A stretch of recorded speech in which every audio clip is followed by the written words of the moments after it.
In the Impact segment tonight, Jesse Jackson's now adding his 2 cents to the Duck Dynasty controversy. Jackson is demanding to meet with A&E network executives to discuss the show's future after Duck Dynasty patriarch Phil Robertson's controversial comments about gays and African Americans. Jackson also wants the Cracker Barrel restaurant chain at that meeting after they had an embarrassing about-face from the company. Last week, it yanked Duck Commander merchandise, then caved under pressure and started selling it right again. In a statement released on Christmas Eve, Jackson said, quote, "At least the bus driver who ordered Rosa Parks to surrender her seat to a white person was following state law.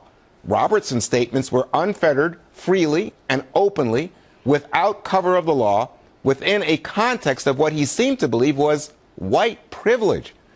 Meanwhile, A&E ran a 25-episode Christmas marathon of the show, even though its star, Phil Robertson, has been suspended indefinitely. Joining us now with analysis, Wall Street Journal editorial writer, board member, Jason Riley. Jason, is everybody making money off this deal? I mean, I don't get it. They run a 25-hour marathon. Beginning, I think it was 3 o'clock Christmas Day into the next day, right? So, and we don't know the ratings, but apparently there is heightened awareness now of Duck Dynasty and all the, I mean, not only, by the way, it's not only TV, let me tell you.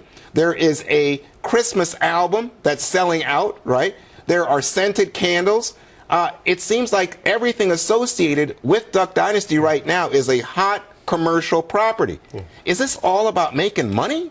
Yes. It is so exactly principle has nothing. It doesn't matter if you disagree or agree. It's just that they're selling a product. Well, I think the about face by Cracker Barrel is telling, and it's. A&E hasn't done exactly the same thing, but this marathon, I think, is a step in that direction, acknowledging that they have massively misread the viewership of this program. I think there's a sense among A&E producers that people would tune into this show to mock or make fun of this family.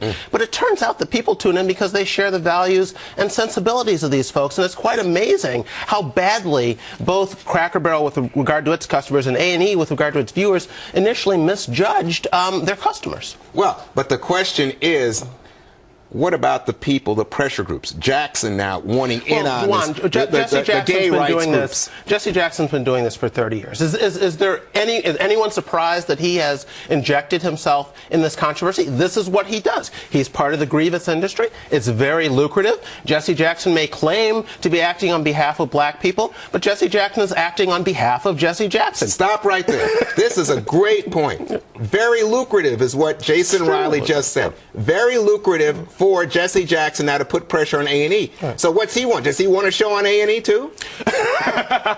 He wants to be able to continue to go around to corporate America and shake them down for money.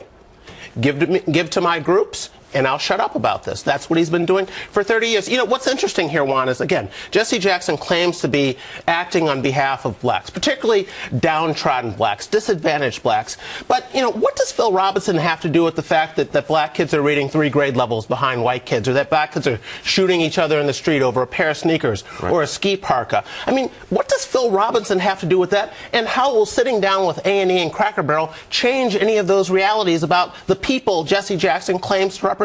This is about Jesse Jackson and his deep pockets, or his bottom line, I should say. Well, but this is also then about A&E's bottom line, about Cracker Barrel's bottom line, Jesse Jackson's bottom line. I think A&E is much more interested in reflecting the sensibilities of Americans than in trying to shape them through these programs. And they just found themselves completely misjudging their viewership. They are out to make money. I think this marathon shows that that's what this is about. Well, they fired a star of the show, or suspended a star of the show, and then they run this marathon. Let me explore this for a second. He's supposedly suspended.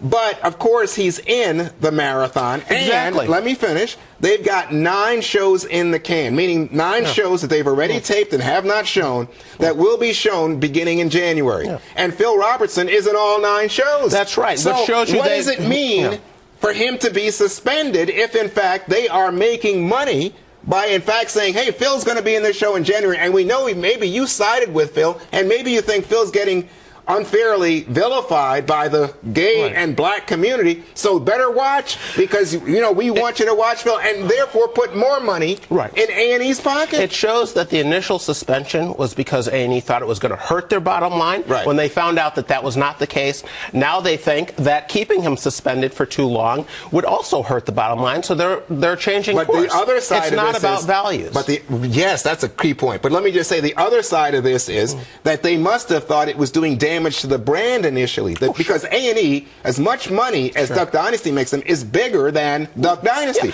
So if they thought the gay community was going to react negatively, the black community, that's why they were running in the other direction. Now they find themselves, much like Cracker Barrel, they're changing direction. Now they're running that way. Here's what else A&E knows, that if they were to drop this show, another network would pick it up like that.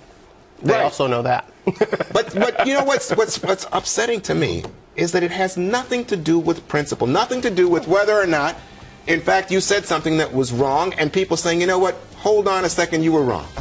No, I don't think. This is the entertainment industry. I mean, they're in the entertainment industry. Jesse Jackson's in the grievance industry. Everyone is out to make money, Juan. Jason, thank you so much. Plenty more ahead as The Factor moves along.